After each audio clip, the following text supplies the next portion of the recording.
बिस्मिल्लाहिर्रहमानिर्रहीम जी, मैं हूं ज़ुल्फ़िकार अली शाह और आप देख रहे हैं मलका न्यूज़ चैनल। हस्बे रवायत सबसे पहले आपसे एक रिक्वेस्ट के नया देखने वाले जो हैं वो हमारे चैनल को सब्सक्राइब कर दें ताकि जो और बेल आइकन को बटन को दबा दें ताकि नई आने वाली वीडियोस जो हैं वो बर वक्त आपको मिल सकें। और अगर ये वीडियो अच्छी लगे और इसे लाइक ज़रूर कर दें, शेयर के बटन को दबा दें ताकि दूसरों तक भी जो है ये वीडियो पहुँच सके और दूसरी वीडियोज़ भी पहुँच सकें। हमने पिछले अपने गुज़श्ता वीलाग में बताया था कि पाकिस्तान के अंदर इंतखाबात का जो माहौल है, ज़ाहिर डेट तो अनाउंस हो चुकी है और 30 नवंबर के बाद जो है वो इलेक्शन शेड्यूल भी आ जाएगा। और चीफ इलेक्शन कमिश्नर जो है वो भी कह चुके हैं कि ये हल्का बंदियों का जैसे ही मरहला मुकम्मल होगा तो इलेक्शन का शेड्यूल अनाउंस कर दिया जाएगा। तो एक गहमा गहमी का जो माहौल है सियासत के अंदर वो थोड़ा सा बढ़ता जा रहा है और ज़ाहिर है बढ़ना भी चाहिए, ये एक फितरी सी बात है। तो हम नवाज़ लीग के जो इलेक्शन का बयानी है उसके हवाले से भी हम बात करेंगे, पाकिस्तान पीपल्स पार्टी के बयानी के हवाले से भी बात करेंगे कि उनकी इलेक्शन के अंदर क्या बयानी है, क्या स्ट्रेटजी होनी चाहिए। लेकिन आज हम जो बात कर रहे हैं वो तहरीक इंसाफ के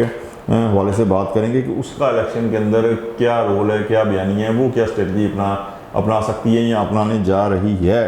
ठीक है, क्योंकि इस वक्त पाकिस्तान की सियासत में अगर किसी जमात को सबसे ज़्यादा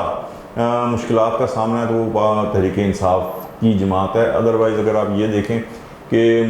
मुस्लिम लीग नवाज़ है तो बलूचिस्तान के अंदर उसका एक इलेक्टेबल का रेला पूरा आया, उसके बाद जनाब वो GDA के साथ इत्तेहाद कर रही है, मुत्तहिदा के साथ इत्तेहाद कर रही है, पंजाब से उसके पास कुछ इलेक्टेबल्स आ रहे हैं जो बचे हैं, वरना तो वो सारे के सारे इस्तेहकाम पार्टी जो है वो खींच के ले गई थी। तो ये नाजुक जो पोजीशन है और मुश्किलात का जो सामना कर रही हैं वो तहरीक इंसाफ है। उसकी वजह ये है कि उनके जो चेयरमैन हैं एक किस्मती जो शख्सियत हैं, किस्मेटिक पर्सनैलिटी जो वो तो इमरान खान ही है और खान साहब के नाम के ऊपर ही तहरीक इंसाफ चल रही है। तो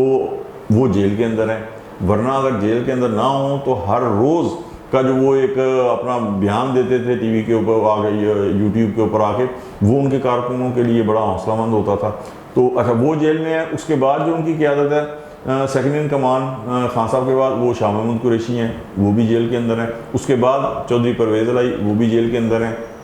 फिर यहाँ तक मामला नहीं है बल्कि उन्हें जलसा जुलूस ये भी करने की हाल की घड़ी तक इजाज़त नहीं है, कल इजाज़त मिल जाती है तो वो एक अलग चीज़ है। ठीक है जी। तो तहरीक इंसाफ के लिए हाल की घड़ी में प्रॉब्लम्स हैं, लेकिन दो चीज़ें हैं कि एक तो इस्लामाबाद हाई कोर्ट से जिस तरह एक ऑर्डर हुआ कि जी जो जेल के अंदर ट्रायल हो रहा है खान साहब का, उस हवाले से, और सेकंड जो 9 मई के हवाले से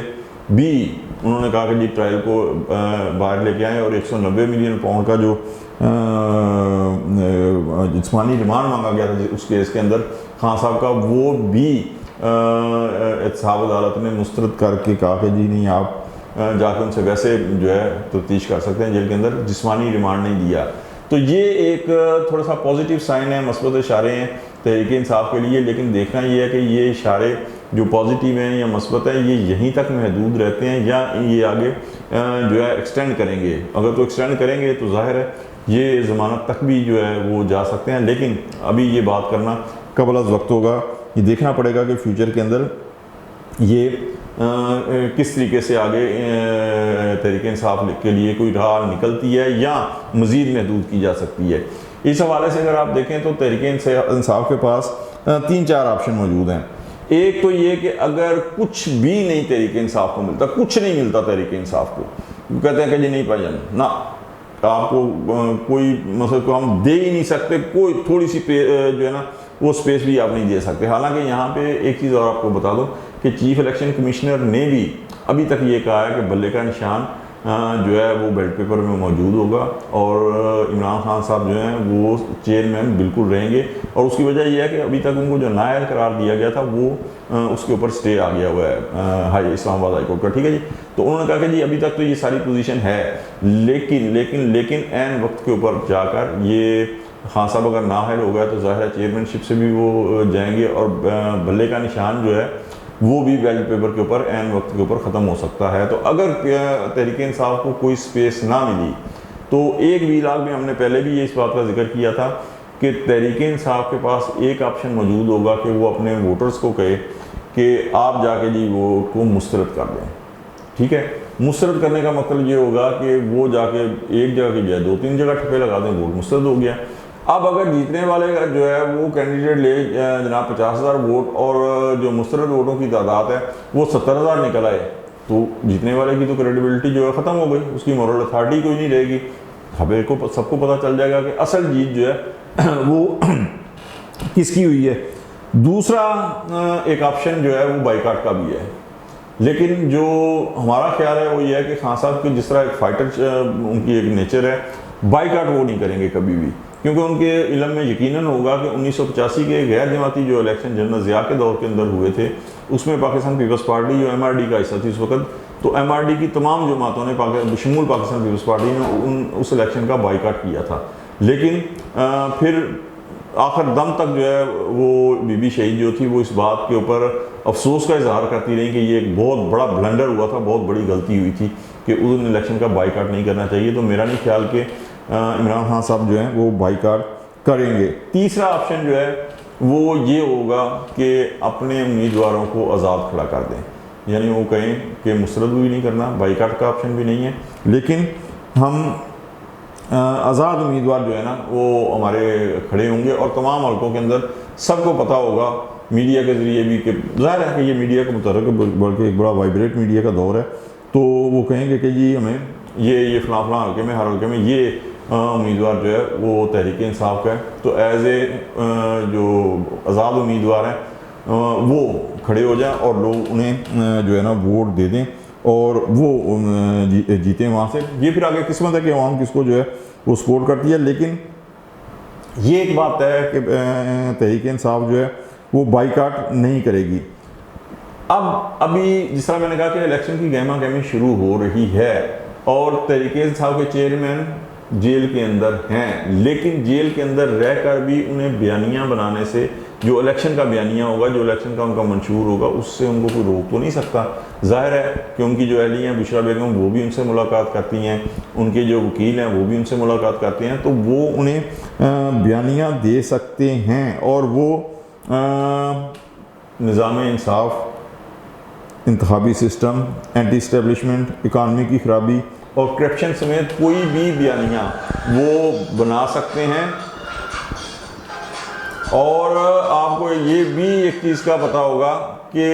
वो कोई भी बयानिया बना दें, ये तो बात की बात हम कर रहे हैं, लेकिन वो इतने माहिर हैं कि वो कोई भी बयानिया बना दें, उनका बयानिया चल भी जाता है और उनका बयानिया एक्सेप्ट भी हो जाता है। जो उनके चाहने वाले हैं वो अगर कहें कि जनरल बाजवा अच्छे हैं, उनके सपोर्टर जो हैं वो कहते हैं बहुत अच्छे हैं। वो अगर कहें कि जी जनरल बाजवा जो हैं अच्छे नहीं हैं, उनके वर्कर जो चाहने वाले हैं वो कहते हैं जी बिल्कुल अच्छे नहीं हैं। वो अगर कहें कि फलां बंदा जो है वो बुरा है, उनके वर्कर कहते हैं बिल्कुल बुरा है जी। वो अगर कहें कि जनाबे वाला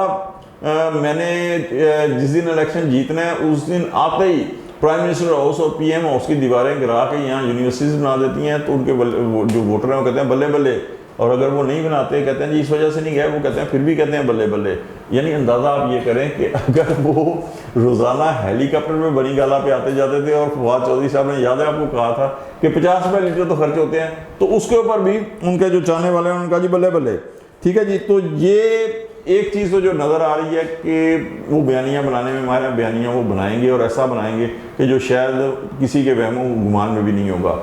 और ये भी उन्हें पता है कि उन्हें हाल की घड़ी तक जो चल रहा है पाकिस्तान के अंदर, जो हालात चल रहे हैं, आने वाले वक्त में तो पाकिस्तान के अंदर कुछ भी हो सकता है सियासत के अंदर।